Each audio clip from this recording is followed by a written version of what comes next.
நம்ம வக்கீலுங்க ஐயா. ஹலோ, ஒரு வெங்காய தோசை 75 ரூபா, 2 150 ஆகும், பரவாயில்லையா? உங்களுக்கு மசால் தோசை சரிங்க ஐயா. 2 கொண்டா.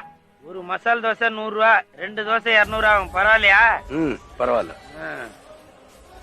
தம்பி, குடிக்க தண்ணி கொண்டா. கண்ணு முன்னாடி தானே இருக்கு ஜக்குல, எடுத்து ஊத்திக்க வேண்டியதானே?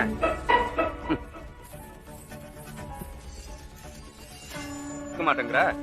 ஆமா, மரியாதை கொடுக்கறதுக்கு அந்த டிப்ஸா கொடுக்க போறான். பார்த்தாலே தெரியல, புரோக்கரா இருப்பான்டா. எதுனா முடிச்சு கொடுத்துருப்பான், கமிஷன் வந்திருக்கான், வந்துட்டானுங்க. ஐயா வணக்கம் ஐயா. வணக்கம் ஐயா, எப்படியா இருக்கீங்க? நல்லா இருக்கேன். நீங்க என்ன தெரியலீங்களா ஐயா? நான் தான் செல்வம். செல்வமா? ஓ,